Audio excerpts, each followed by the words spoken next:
자, 지금부터 구지가, 해가에 대한 설명을 시작하겠습니다.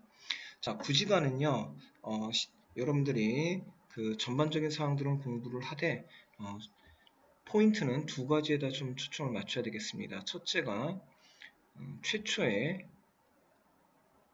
집단 서사시라는 부분, 요거의 이제 반대말이 개인 서정시라는 말입니다. 서정시라고 하는 것은 개인의 감정을 주로 써나간 거라면 요거는 개인적인 얘기라기보다는 역사랑 관련되거나 어떤 사건과 관련된 최초의 집단 서사시라는 측면이 중요하고요. 그 다음에 시어의 상징성 그리고 구조 그리고 요게 좀 유사하게 보여지는 해가라고 하는 작품과의 비교입니다. 여러분들이 구지가는 전반적인 특징, 배경설화가 어떤 것이고 하는 이런 거에다가 자, 요런 정도의 내용으로 정리하시면 길이도 길지 않기 때문에 정리하는데 무리가 없을 거라고 생각합니다. 그래서 보면은요, 자, 이 작품은 가락국 시조. 자, 우리는 이제 그 가락국, 다시 말해서 가야, 그래서 육가야, 요런 거랑 관련해서 김수로왕, 김해김씨의 시조죠. 김수로왕의 탄생신화에 삽입된 노래. 그래서 사구체 한역이다. 역시 네 줄로 되어 있고 한문으로 번역되어 있다는 겁니다. 그래서 임금을 맞이하는 과정, 그래서 임금이 하늘로부터 강림, 위에서부터 뚝 떨어진다는 겁니다. 신에게 소원을 비는 주술적인 성격. 자, 주문을 외우는 겁니다. 주문, 그 다음에 요술을 부리는, 주문과 요술을 부리는 걸 주술적이다라는 얘기를 합니다. 성격을 지니고 있고요. 마을 사람들이 땅을 두드리며 불렀다는 점에서 노동요로 보기도 한다. 즉, 옛날에 지신밟기라고 해서요. 땅을 갖다가 이렇게 밟아줘야만 그 힘이 그 땅에 이렇게 푸석푸석해진 것들을 좀 단단하게 밟아줘야만 심어놓은 식물들이 잘 자랄 수 있다. 그래서 땅을 밟는 그런 행동, 그것과 관련된 노동요로 본다라고 하는 겁니다. 그래서 작품을 들어가서 보게 되면은요, 자, 거북아 머리를 내놔라 그랬는데 상징적 의미는 요 거북의 의미와 머리의 의미가 중요합니다. 그래서 미리 정리는 좀 해놨는데요. 거북은 신적인 존재, 신령스러운 존재로서 주술적 대상이고요. 소원을 비는 대상. 그 다음에 머리는 우두머리, 왕 이런 의미와 그 다음에 생명, 대략 이런 의미로 좀 보시면 되겠습니다. 그 다음에 구워서 먹겠다 이랬는데 전체적으로는요. 여기 두 군데 여기가 위협의 구조, 위협이 아니라 요구. 그 다음에 내어놓지 않으면, 그렇다면, 내어놓지 않으면, 이게 그 가정, 그 다음에 구워서 먹겠다 하는 위협의 구조. 그러면 요게 이제 기독교나 이런 거하고 다릅니다. 신이라는 존재가 위협까지 할 수 있는 존재로서 그려지고 있어서 절대적이다 이렇게 보기 좀 어려워요. 자, 그래서 이런 구조를 가지고 있고 그러면 신한테 이렇게 위협을 해서라도 여러분들 잘 아는 거죠? 부모님들한테 컴퓨터나 핸드폰 사달라고 그러고 안 된다 그러면 어렸을 때 많이 했을 겁니다. 나 밥 안 먹어 이런 거예요. 그만큼 어떻다? 강한 소망을 강조하는 효과 이런 걸 가지고 있는 게 요 구지가의 특징입니다.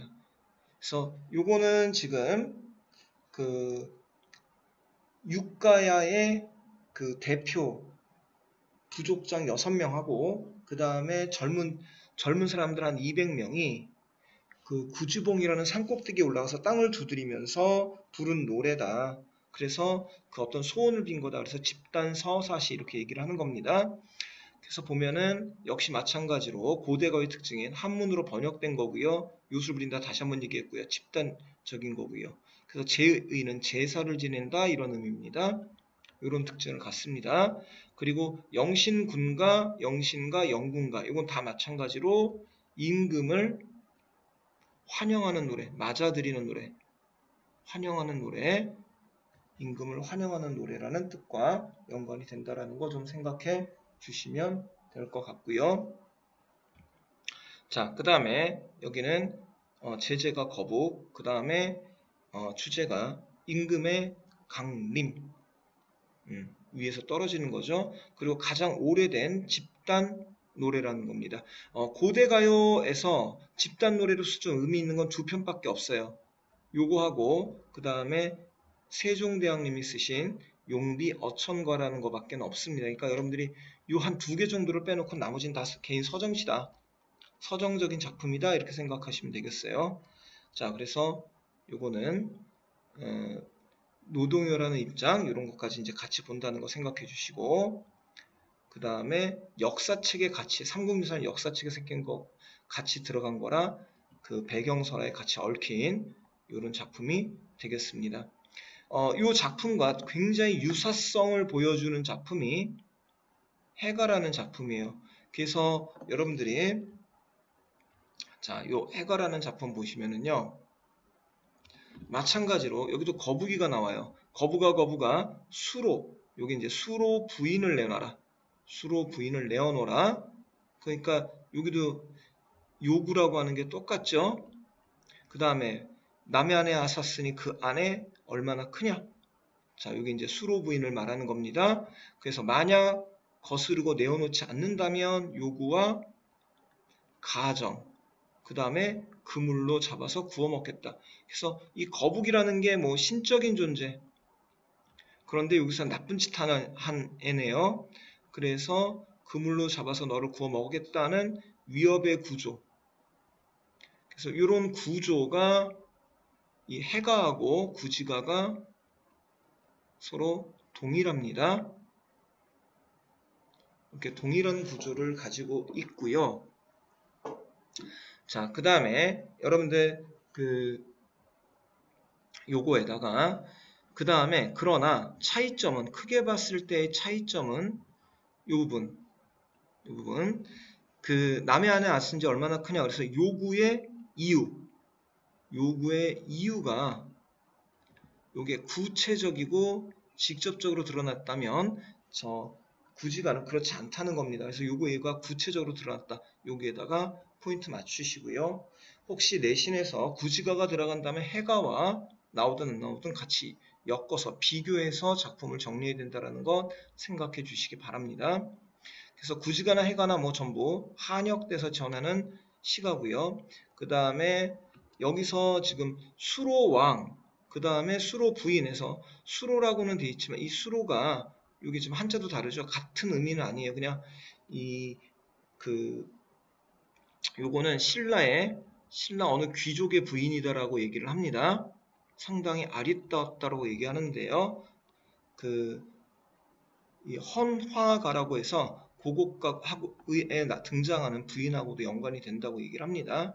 어쨌든 해서 여기는 빼앗긴 여인, 즉 납치된 여인을 구출하는 노래여가지고 요거는 관탈민녀,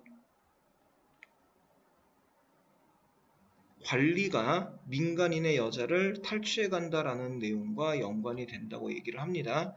그래서 공통점이 지금 얘기했던 것처럼 이런 것들이, 그 다음에 거북은 신성한 존재, 그렇지만 이제 여기 해가에서는 좀 안 좋은 그런 존재로 그려지고 있다라는 거고요. 그래서 자, 여러 사람이 불렀고 한역시고 구성 방법이 비슷하고 소원이 이루어졌고요. 신적인 존재로서 거북이란 존재가 드러난다는 거. 그 다음에 차이점은 무엇보다도 해가는 주술의 내용, 조금 더 요구사항이 직설적, 요거는 완곡하다. 좀 이렇게 부드럽게 얘기한다 이런 뜻이고요. 그 다음에 해가의 이행 표현, 이게 이제 구체적이다 이런 것들 아까 얘기한 것과 생각하고요. 그 다음에 신성한 존재로 보고 있지만 공격의 대상으로 본다. 이게 뭐 차이가 나겠죠. 그래서 이런 것들, 그래서 이 안 좋은 일을 일으키는 신, 그래서 액신, 뭐 이렇게도 얘기를 합니다. 그래서 여러분들이 요 정도 내용을 중심으로 해서 해가와 구지가의 차이점 이런 거를 좀 생각해 주시면 되겠습니다.